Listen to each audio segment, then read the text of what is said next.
Assalamualaikum warahmatullahi wabarakatuh, sobat keuangan. Ketemu lagi dengan saya Heri Bambang Santoso, guru produktif akuntansi dari SMK Negeri 2 Balikpapan.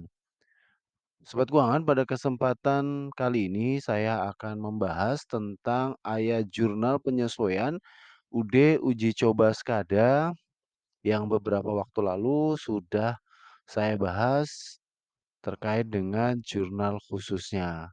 Pada kesempatan kali ini saya akan mencoba membahas transaksi yang ada di data penyesuaian. Simak video ini sampai dengan selesai, semoga video ini bermanfaat untuk kita semua. Sobat keuangan, ini adalah data untuk penyesuaian UD uji coba. Sobat keuangan bisa lihat eh, di bukti memorial BM 12.1 tertanggal 31 Desember 2022 ada beberapa transaksi penyesuaian. Nah, sobat keuangan, kita akan membahasnya satu persatu. Di poin 1, persediaan akhir store surplus dinilai sebesar Rp4.500.000 ya, sobat keuangan, Rp4.500.000. Bagaimana mencatatnya ke dalam jurnal penyesuaian? Sobat keuangan perhatikan di neraca saldo per 31 Desember 2022 pada akun store surplus di sebelah debit menunjukkan Rp9.800.000.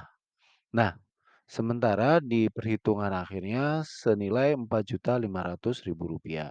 Jadi caranya adalah kita kurangkan ya sobat keuangan, Rp9.800.000 dikurangi Rp4.500.000.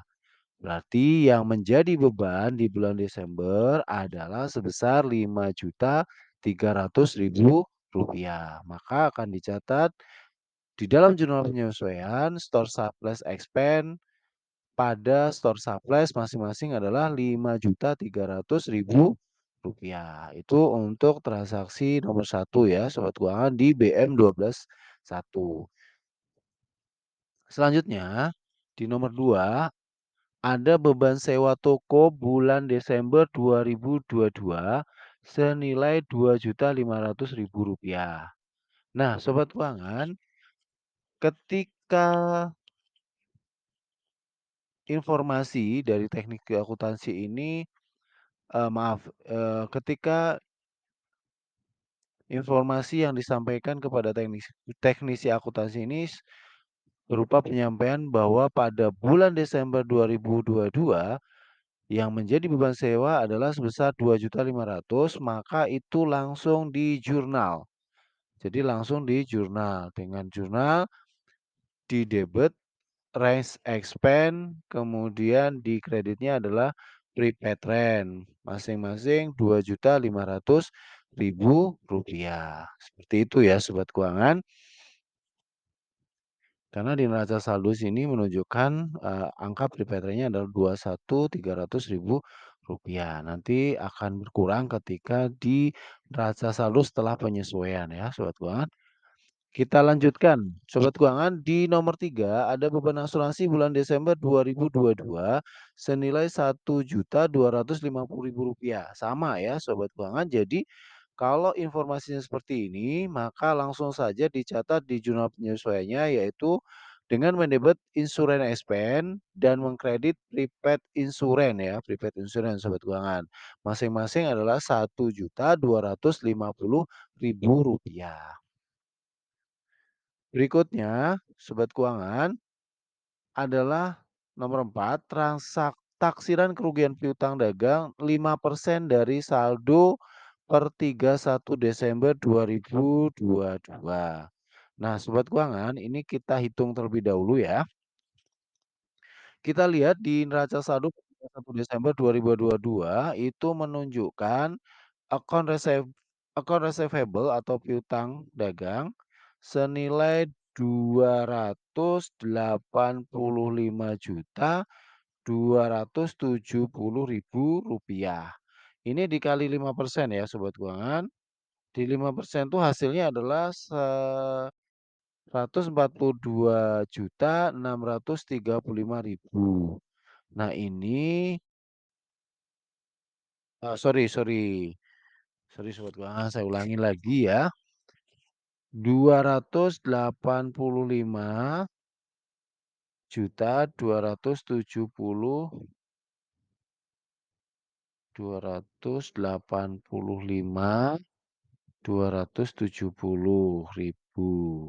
dikali 5%. Nah, 5%-nya adalah 14.263.500 rupiah. Nah, kita ada saldo cadangan ya sobat keuangan, perhatikan itu ada 11.050.000. Jadi ini dikurangkan ya sobat keuangan. Jadi hasil perhitungan yang 5% dari saldo piutang dagang tadi sebesar 14.263.500 rupiah tadi dikurangi dengan saldo cadangan ya. Karena saldo cadangannya berada di sebelah kredit 11.050.000 rupiah. Hasilnya adalah 3.213.500 rupiah. Inilah yang kemudian dicatat sebagai bad debt expense pada allowance for doubtful debt sebesar 3.213.500 rupiah. Itu ya sobat keuangan. Ini menggunakan metode cadangan ya atau penghapusan piutang tidak langsung. Jadi pada akhir tahun perusahaan mencadangkan kira-kira nanti berapa persen sih dari saldo piutang yang tidak dapat ditagih. Seperti itu ya sobat keuangan. Nah, dan yang terakhir dari BM121 ini adalah penyusutan ekuivalent bulan Desember sebesar Rp1.250.000. Nah, ketika informasinya jelas seperti ini, maka langsung saja dicatat dengan mendebet depreciation expense pada equipment akumulasi depreciation. Masing-masing sebesar Rp1.250.000. Seperti itu ya sobat keuangan. Kita lanjutkan. Nah, sobat keuangan, di BM121 lagi ini ada informasi terkait dengan pajak ya, sobat keuangan. Di poin 1, oleh karena pencatatan PPN income dan PPN outcome sesuai dengan faktur pajak standar, maka kedua akun tersebut dapat ditutup saldonya, dipindahkan ke PPN payable. Nah, jadi perhatikan ya sobat keuangan, di neraca saldo 31 Desember 2022, posisi PPN outcome itu ada di sebelah kredit sejumlah Rp49.720.000. Sementara PPN income ada di sebelah debit Rp33.110.000. Nah, karena perintahnya ini adalah untuk menutup kedua akun tersebut dan kemudian dipindah ke PPN payable, maka akun PPN outcome yang sebelumnya berada di kredit, kita pindah di sebelah debit. Begitupun sebaliknya PPN income-nya yang sebelumnya di di debit pindah di kredit. Selisihnya itu akan menjadi PPN payable ya sobat keuangan. Jadi PPN outcome itu bisa diartikan adalah pajak penjualan, kemudian PPN income ini adalah pajak masukan ya sobat keuangan.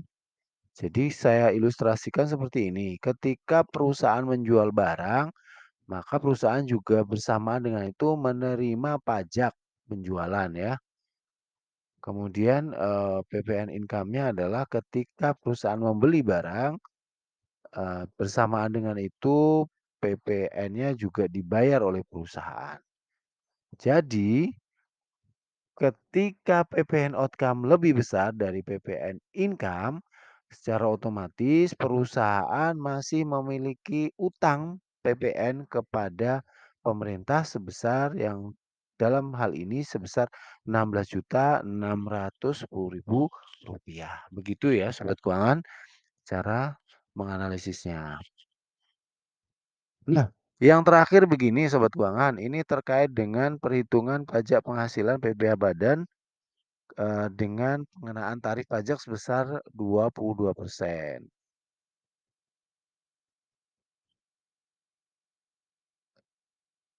Sudah 22%. Sobat keuangan, eee, saya membuat ilustrasi seperti ini ya, untuk perhitungan income tax expense-nya. Untuk dapat menghitung PPN, income tax expense-nya atau pajak penghasilannya, sobat keuangan harus mendapatkan terlebih dahulu berapa laba komersil yang diperoleh oleh perusahaan, yaitu laba sebelum pajak. Dalam perhitungan uji coba skada ini, laba komersilnya yang diperoleh adalah sebesar Rp72.231.500. Ini kemudian ada koreksi fiskal ya sobat keuangan dari BEDEPS. BEDEPS dari perhitungan yang di AJP tadi yaitu Rp3.213.500. Kenapa BEDEP ini menjadi tambahan dari laba komersil? Karena BEDEP ini adalah sifatnya cadangan ya sobat keuangan. Jadi sebelum itu terjadi sudah diakui sebagai beban kerugian. Nah, oleh pajak hal semacam ini tidak diakui. Kemudian untuk koreksi fiskal negatif adalah interest revenue dan other revenue. Kebetulan di UD uji coba skada ini tidak ada other revenue-nya. Yang ada adalah interest revenue sebesar Rp6.100.000. Kenapa interest revenue menjadi eh, pengurang laba komersil? Kenapa? Karena dalam perhitungannya ketika kita menerima pendapatan bunga itu sebenarnya sudah dalam posisi net ya, tidak boleh lagi dipotong pajak. Sehingga dari perhitungan itu diperolehlah penghasilan kena pajaknya sebesar Rp69.345.000. Ini adalah penghasilan kena pajaknya ya sobat keuangan. Nah, kita perhitungkan dulu peredaran brutonya ya sobat keuangan. Dari peredaran bruto diperoleh dari sales of merchandise atau penjualan sebesar Rp1.218.850. Kemudian ada sales return atau pengembalian sebesar 50 juta. Maka peredaran brutonya adalah sebesar Rp962.850.000.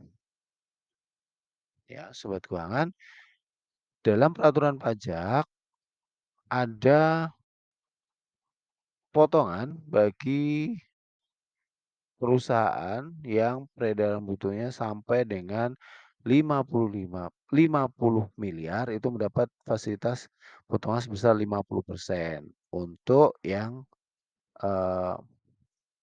PKP-nya 4,8 miliar. Nah, kebetulan pada kasus uji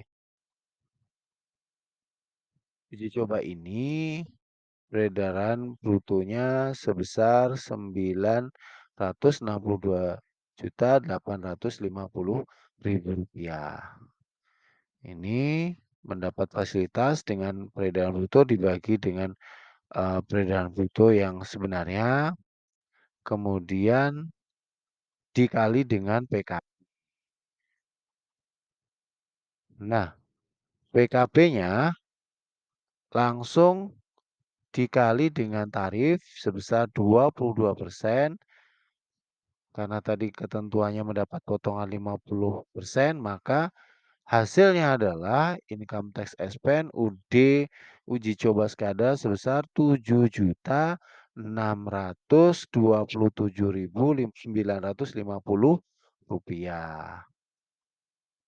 Maka hasil perhitungan tadi dicatat ke dalam jurnal penyesuaian dengan mendebit income tax expense dan prepaid tax. Ya, prepaid tax karena di neraca saldo ada akun prepaid tax. Jadi bukan pada, income tax apa itu, PPN payable ya, atau bukan maksud saya income tax payable, tapi pada prepaid tax. Nah, nominalnya adalah Rp7.627.950. Sama ya, sobat keuangan. Nah, itu tadi ya sobat keuangan terkait dengan pembahasan jurnal penyesuaian UD uji coba sekada. Semoga video ini bermanfaat untuk kita semua. Terima kasih sudah menonton video ini sampai dengan selesai. Sampai bertemu dengan video-video saya selanjutnya. Mohon maaf jika ada hal-hal yang tidak sesuai dengan harapan. Harapannya adalah video ini bermanfaat untuk kita semua dan bisa menjadi referensi buat, siswa-siswi saya khususnya di SMK Negeri 2 Balikpapan dalam memahami ayat jurnal penyesuaian khususnya pada kasus UD uji coba sekada. Terima kasih, sekian. Assalamualaikum warahmatullahi wabarakatuh.